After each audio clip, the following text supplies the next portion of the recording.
아버지 하나님, 저희들에게 이 아침 또 생명을 연장하여 주시고 저희에게 귀한 말씀을 주시려고 이 앞에 모이게 도와주셔서 감사합니다. 아멘.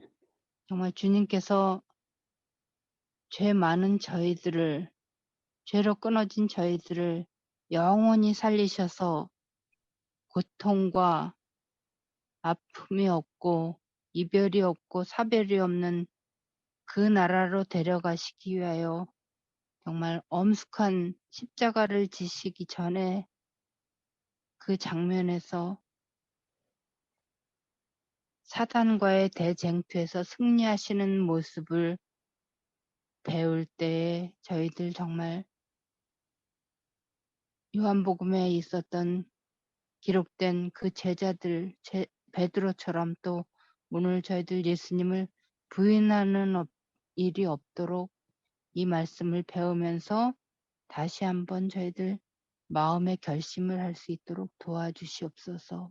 아멘. 정말 저희는 너무나 연약한 존재들입니다. 주님, 저희들의 몸과 마음과 모든 것이 연약합니다. 주님, 이 시간에 우리 모든 교우님들의 몸과 마음을 붙잡아 주시고 저희들의 생명이 다하는 날까지 정말 주님만을 의지할 수 있도록 도와주시옵소서. 귀한 말씀을 전하실 때 저희들 마음에 깨달음 있게 도와주시고 2000년 전에 있었던 그 사건이 저희들 마음에 정말 그 당시처럼 저희들 마음에 깊이 각인되어서 아멘. 참 주님의 제자들이 될 수 있도록 인도하여 주시옵소서. 저희 교회에 속하신 모든 주의 종들, 연약한 종들 기억하여 주시고 자라나는 청소년들과 또 청년들과 또 뱃속에 있는 아이들까지 주님 붙잡아 주시고 저희가 교회 생활을 하면서도 또 이웃 교회와도 저희들이 너무 이기적인 생각하지 않도록 도와주시고 다 같이 하늘 갈 수 있도록 너그러운 마음으로 늘 살아갈 수 있도록 도와주시옵소서. 말씀을 전하시는 주의 종에게 함께하여 주시고 저희 성도님들의 모든 권속들, 멀리 있는 친척들 모두에게도 함께하여 주셔서 저희가 이 세상에서 잘 될 뿐만 아니라 정말 하늘나라를 위해서 준비하는 또 한 시간 또 하루가 되도록 인도하여 주시옵소서. 주님, 정말 저희들의 마음을 주님께로 향할 때에 온전히 저희들의 마음이 뜨거워지게 도와주시고 이 말씀으로 오늘 또 승리의 생애를 살 수 있도록 도와주시옵기를 사랑이 많으신 예수님의 이름으로 간절히 기도드립니다. 아멘. 아멘. 예, 감사합니다. 예, 오늘은 요한복음 18장 15절부터 있는 말씀, 27절까지 있는 말씀을 통해서 은혜를 나누도록 하겠습니다. 먼저 요한복음 18장 15절 있는 말씀을 읽겠습니다. 시몬 베드로와 또 다른 제자 한 사람이 예수를 따르니 이 공간복음에는 다 도망갔다라고 얘기했지만 요한복음은 어떻게 표현했다 그랬죠? 그것을요?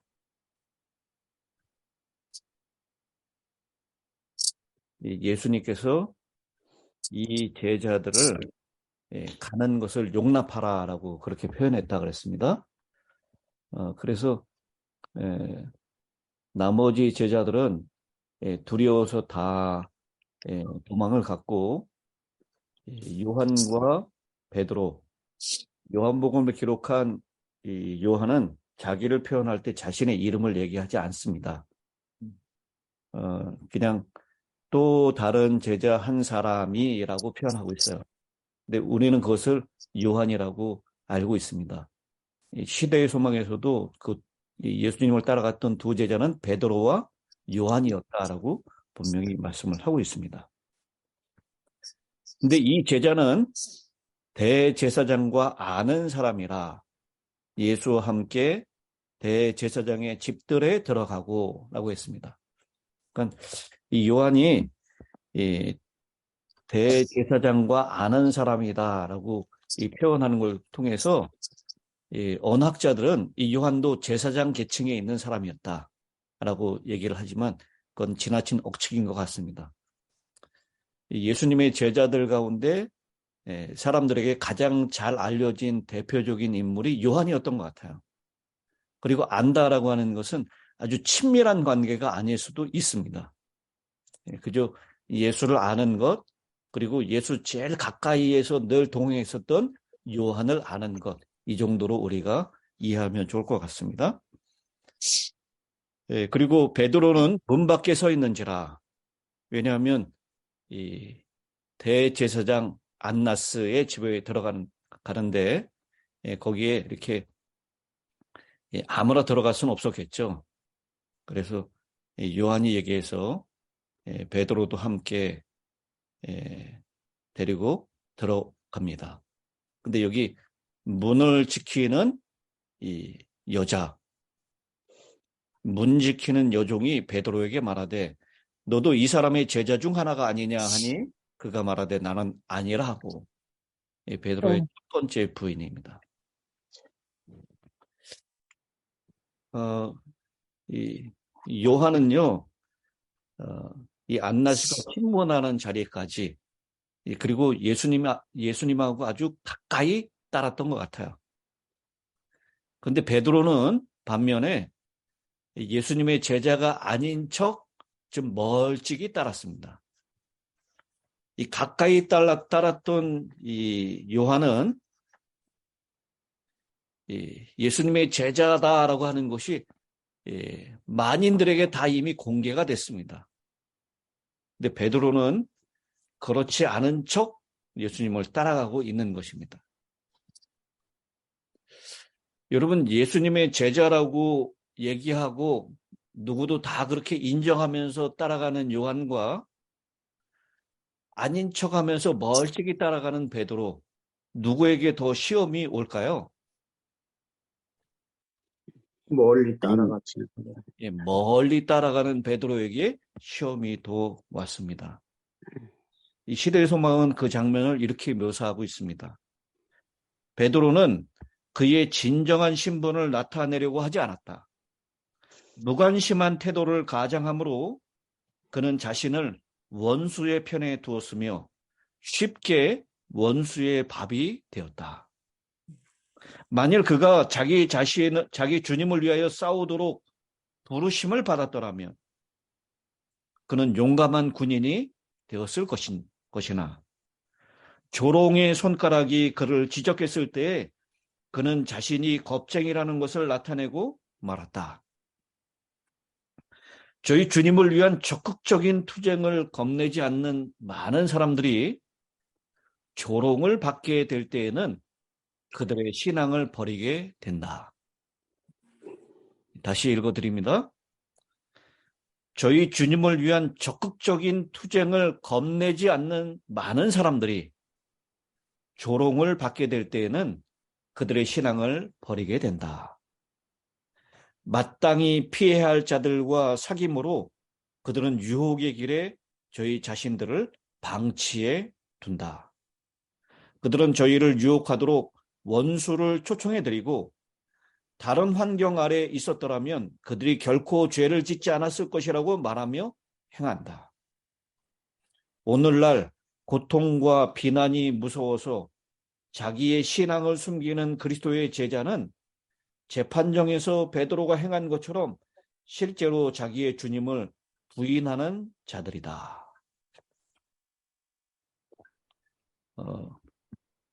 우리가 어디 가면 제7일 안식일 예수 재림교인이라고 떳떳하게 밝히고 계십니까? 아니면 예수 안 믿는 것처럼 또 재림교인 아닌 것처럼 그렇게 주변에 있는 사람들에게 두드러지지 않게 그냥 슬쩍 넘어가는 편이십니까? 여러분이 새로운 사람을 만나면 나는 예수 믿는 사람이고 그리고 제7일 안식일 예수 재림교인이다 이렇게 밝히는 편이십니까? 아니면 그냥 예수 안 믿는 것처럼 그냥 주변에 있는 사람들하고 별 다를 바 없이 슬쩍 넘어가는 그런 스타일입니까? 한번 여러분을 곰곰하게 한번 자기 자신에게 한번 물어보시기 바랍니다. 일본의 한 유명한 여류 작가는요, 그 미모가 아주 대단한 여류 작가였다 그래요. 근데 이 사람은 가는 곳마다 새로운 사람들을 만나게 될 때마다 나는 크리스찬이다라고 하는 것을 당당하게 밝힌다 그럽니다. 그렇게 밝히는 이유는 쓸데없는 유혹으로부터 자기 자신을 지키기 위한 것이다라고 얘기를 합니다. 여러분, 예수의 제자가 아닌 것처럼 그저 모른 척하고 불피운 사람들 그 대제사장의 하속들 틈에 살짝 끼어서 아닌 것처럼 하고 있었던 이 베드로는 사단의 유혹의 대상이 되었고 사단의 밥이 되었습니다. 만약 베드로가 요한처럼 예수의 제자인 것을 드러내놓고 증거하고 요한과 같이 예수님의 신문정 안에까지도 같이 동행에 들어갔다면 그는 쓸데없는 유혹을 받을 필요가 없었을 것입니다. 오늘 예수를 따르되 예수님과 가까이서 따라가시게 되길 바랍니다. 아멘. 멀찍이 따라다니는 사람은 언제든지 유혹을 받을 수가 있기 때문입니다. 자, 이제 베드로가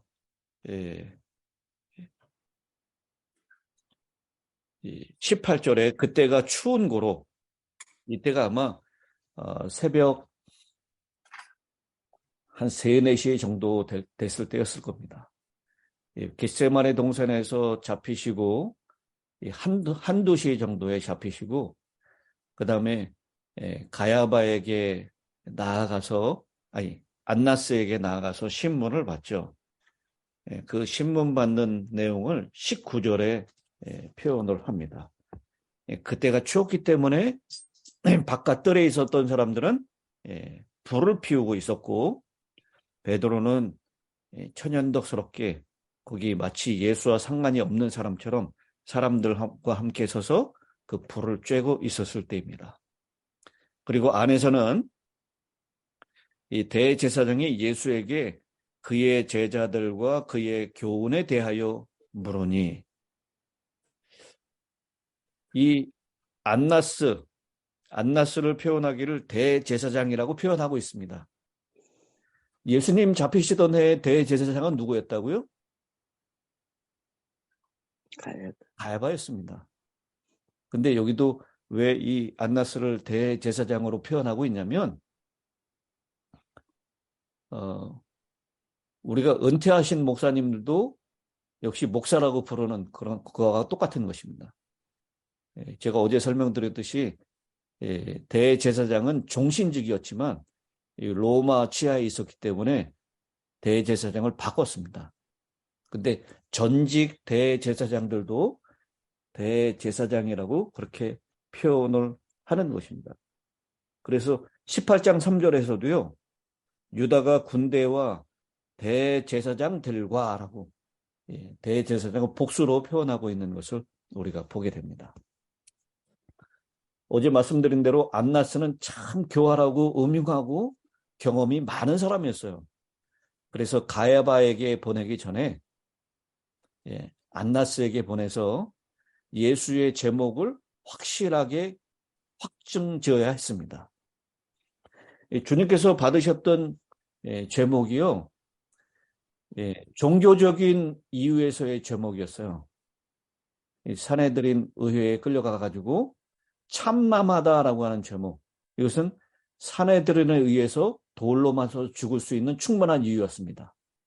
그런데 그때 당시에는 이 유대인들 산헤드린에게는 죽일 수 있는 권한이 없었습니다.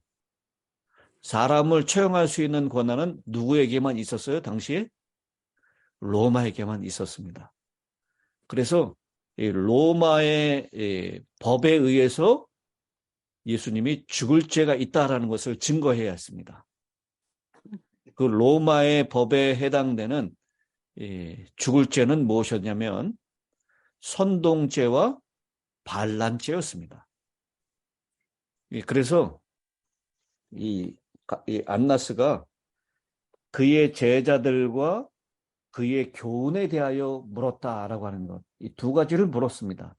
그것은 이 제자들이 어떤 사람들이고 그 숫자가 어떻고 비밀적으로 그렇게 결사를 해서 로마를 대적하고 반란을 일으키려고 한다라고 하는 것을 증명하기 위해서 제자들에게 물었고요. 그리고 그의 교훈에 대하여 물었다라는 것은 바로 이 세상의 임금이 당시의 로마의 황제였는데 자신을 새로운 왕이라고 주장하고 있고 그리고 하나님이라고 주장함으로 참남죄를 씌우려고 하는 그런 두 가지 목적으로 제자들과 그의 교훈에 대해서 물은 것입니다. 그랬더니 20절에 예수께서 대답하시되 내가 드러내놓고 세상에 말하였노라. 모든 유대인들이 모이는 회당과 성전에서 항상 가르쳤고 은밀하게는 아무것도 말하지 아니하였거늘 어찌하여 내게 묻느냐. 내가 무슨 말을 하였는지 들은 자들에게 물어보라. 그들이 내가 하던 말을 아느니라. 여기 예수님께서 나는 드러내놓고 말했고 아무것도 은밀하게 말하지 아니했다라고 말씀을 하십니다. 여러분, 은밀하게 예수님께서 말하신 적이 없으신가요? 이 요한복음만 봐도 예수님께서 은밀하게 말한 사람이 있죠. 요한복음 3장에 니고데모. 예수님을 밤중에 은밀하게 찾아왔던 니고데모에게는 은밀하게 말하셨습니다. 그러나 여기 은밀하게 말한 적이 없다라고 얘기하는 것은 지금 예수님께서 이 대제사장들과 바리새인들의 이 잘못된 행태를 지적하기 위해서 그렇게 말씀하신 것입니다. 그들은 정말 은밀하게 일을 꾸몄어요. 그리고 밤중에 몰래 사람들에게 들키지 않고 예수님을 체포해 갔습니다. 원래 이 밤에 이렇게 이 사형에 해당되는 사람을 위한 재판을 여는 것은 이 유대인의 법에도 맞지가 않는 것입니다. 그리고요, 죄가 드러나지 않았는데도 불구하고 예수님을 이미 죄인으로 취급하고 있어요. 예수님을 결박해 갔기 때문입니다. 여러분, 오늘날도 오늘날의 법에도요, 죄가 드러나지 않으면 그 사람은 무죄 추정의 원칙에 의해서 죄인으로 취급해서 안 됩니다. 근데 그들은 예수님의 죄에 대하여 확증을 가지고 있는 증거가 없는데도 불구하고 예수님을 지금 죄인 취급하고 있고 그것을 은밀하게 하고 있는 것입니다. 예수님을 죽이려고 하는 것도 은밀하게 모여서 했고요. 예수님을 체포하는 과정, 그리고 예수님을 신문하는 과정, 이것이 전부 다 불법적이고 은밀한 일이었기 때문에 주님께서 이렇게 말씀하시는 것입니다. 제자들에 대해서 물었고 교훈에 대해서 얘기했지만 예수님께서는 제자들에 대한 얘기는 하지 않으십니다. 그리고 그의 교훈에 대해서는 이미 다 드러내놓고 얘기했고 내가 교훈할 때마다 너희들이 다 첩자를 보내서 그 말을 들었으니 들은 사람들에게 물어봐라 라고 말씀을 하십니다. 그랬더니 22절에 이 말씀을 하심에 곁에 섰던 아랫사람 하나가 이 대제사장의 종이죠. 손으로 예수를 쳐 이르되 네가 대제사장에게 이같이 대답하느냐. 여러분, 이 손으로 어디를 쳤을 것 같습니까? 잘못했어요. 예수님의 뺨을 때렸습니다. 이건 정말 말할 수 없는 조롱과 모욕이었습니다.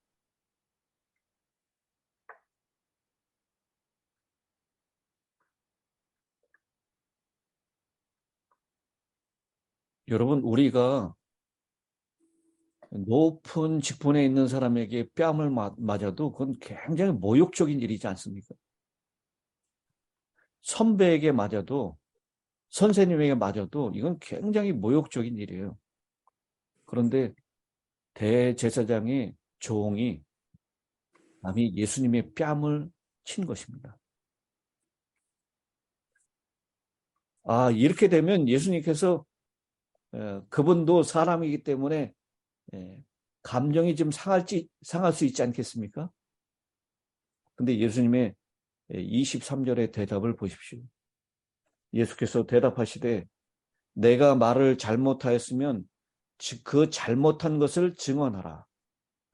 바른 말을 하였으면 네가 어찌하여 나를 치느냐. 주님께서는 감정적으로 대응하지 않고요. 아주 담담하게 사실만을 논리적으로 지금 표현하고 있는 대답을 우리가 보고 있는 것입니다.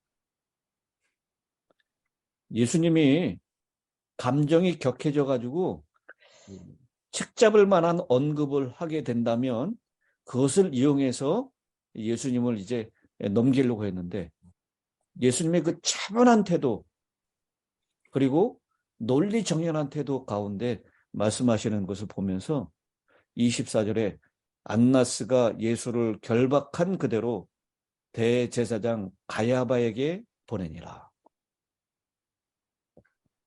아마 신문을 할 때는 예수님을 결박한 채 끌고 왔다가 풀어줬던 것 같아요. 근데 안나스가 다시 예수를 결박하고 대제사장 가야바에게로 보냅니다. 이렇게 서둘러서 예수를 보냈던 이유는요. 예수님께서 더 말씀하시면 무슨 말씀이 나올까 봐 두려웠던 것일까요? 안나스가 사람들 모르게 은밀하게 행했던 그런 부정적인 이야기. 그가 사람들 아무도 모르게 저질렀던 범죄 행위들을 예수님께서 그 자리에서 말하지 않을까 걱정되어서 이 예비 신문이었는데요. 이 안나스는 더 이상 할 것이 없다라고 생각하고 가야바에게로 보낸 것입니다. 그 보내는 장면과 더불어서 삽입적으로 25절에 다시 베드로의 이야기를 하고 있습니다. 시몬 베드로가 서서 불을 쬐더니 사람들이 묻되 너도 그 제자 중 하나가 아니냐? 베드로가 부인하여 이르되 나는 아니라 하니. 아마 이 물었던 사람도 또 여자였던 것 같습니다. 이 공간복음에 의하면요. 그 다음에 26절 대제사장의 종 하나는 베드로에게 귀를 잘린 사람의 친척이라. 누구의 친척이죠? 말고. 말고의 친척입니다. 귀를 자를 때 그 옆에 같이 있었던 사람이에요. 네가 그 사람과 함께 동산에 있는 것을 내가 보지 아니하였느냐? 너도 틀림없이 예수의 제자였고 내 친척 말고의 귀를 친 사람이 아니냐? 이에 베드로가 또 부인하니 이게 베드로의 마지막 세 번째 부인입니다. 그때 곧 닭이 울더라. 이 베드로의 부인 장면을 다시 한번 언급하고 있습니다. 그래서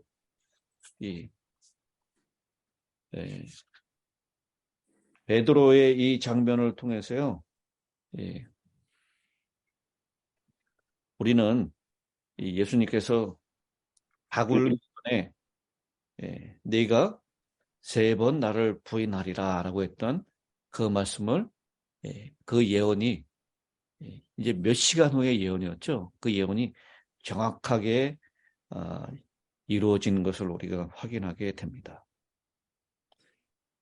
비열한 저주의 말이 베드로의 입술에서 발해지며 드높은 달개 울음소리가 아직도 그의 귀에 울리고 있을 그때 구주께서는 얼굴을 찌푸린 재판장들로부터 얼굴을 돌려 그분의 가련한 제자를 유심히 바라보셨다. 이 시대의 소망이 아주 감동적인 장면입니다. 그와 동시에 베드로의 시선도 주님께 이끌렸다. 그 부드러운 얼굴에서 그는 깊은 동정과 슬픔을 볼 수 있었을 뿐 분노의 그림자는 추워도 볼 수 없었다. 창백하고 고통에 차 있는 얼굴과 떨리는 입술과 동정과 용서의 정이 서린 그분의 모습은 화살처럼 베드로의 마음을 찔렀다. 양심은 일깨워졌다. 기억은 되살아났다. 베드로는 주님과 함께 옥에나 죽는 곳에도 가겠다고 했던 불과 몇 시간 전에 그의 약속을 회상했다. 구주께서 다락방에서 그날 밤에 그가 3번씩이나 주님을 부인하라고 말씀하셨을 때 자신이 슬퍼하던 일을 기억하였다. 베드로는 방금 예수님을 모른다고 선언하였으나 이제 그는 매우 슬퍼하며 주께서 그를 얼마나 잘 아시며 자신도 알지 못하였던 거짓된 마음을 얼마나 정밀하게 아셨는지를 깨달았다. 이 예수님의 눈빛과 마주쳤던 베드로, 거봐, 내가 말했던 것처럼 넌 나를 그렇게 저주하면서 그 비열한 말로 나를 부인한다고 했지? 거봐, 너는 그런 사람이야. 예. 분노의 눈길로 바라보지 않았습니다. 세상에 있는 자기 사람들을 사랑하시되 끝까지 사랑하시는 주님께서는 그 베드로를 깊은 동정과 슬픔의 눈물로 부드러운 얼굴로 사랑스러운 눈길로 그 베드로를 바라보셨습니다. 그 눈길을 바라봄으로 베드로는 완전히 무너지고 맙니다. 자신의 실상을 깨닫고 주님의 사랑이 어떠한 사랑인 것인지를 다시 깨닫게 된 것입니다. 그래서 우리 누가복음 22장 31절 32절에 나왔던 시몬아 보라 사단이 밀가부로도 타려고 너희를 청구하였으나 그러나 내가 너를 위하여 네 믿음이 떨어지지 않기를 기도하였노라. 이 말씀을 베드로는 다시 회상하였습니다.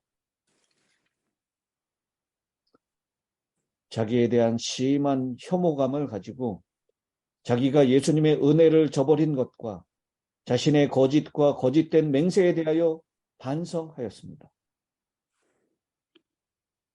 베드로가 한 번도 주님을 바라보았을 때 그는 한 괘씸한 손이 주님의 얼굴을 치는 것을 보았습니다. 그 장면을 보고 더 이상 참을 수 없어서 그는 비통한 마음으로 재판정에서 뛰쳐나왔고 그는 홀로 외로이 어두운 것을 외치고 나아갑니다. 어디로 가는지 알지 못했고 어디로 가든 상관하지 않고 뛰어나갑니다. 마침내 그는 자신이 겟세마네 동산에 와 있다는 것을 발견했습니다.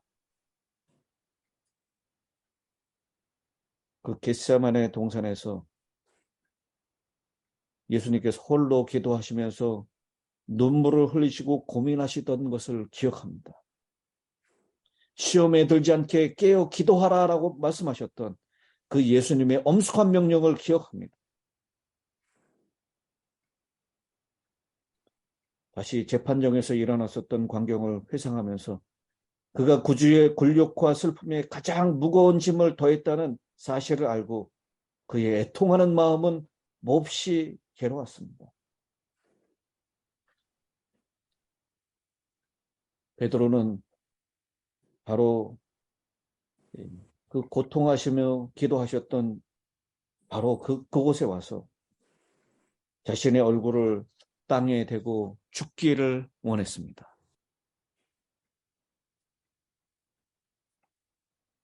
동산에서 깨어 기도하였더라면 베드로는 자기 자신의 연약한 힘만을 의지하도록 버려지지 않았을 것입니다. 그는 주님을 부인하지 않았을 것입니다. 우리 지난 안식일 김경선 목사님께서 주신 말씀의 내용이죠. 그때 기도하였더라면 베드로는 그 지경까지 나가지 않았을 것입니다. 여러분, 오늘 우리는 깨어서 기도할 시간입니다. 아멘.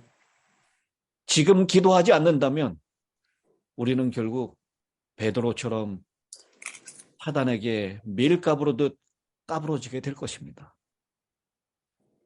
그러나 또한 주님께서 우리를 위하여 기도하고 있음을 여러분 꼭 기억하시고 주님의 기도에 함께 연합하시는 저와 여러분이 되시기를 간절히 바랍니다.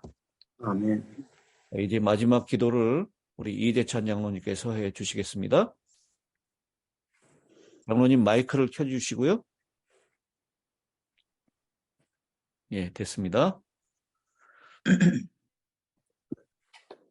사랑이 많으신 하늘에 계신 하나님 아버지, 지난 밤을 저희를 잘 재워 주셔서오니 감사합니다. 아멘.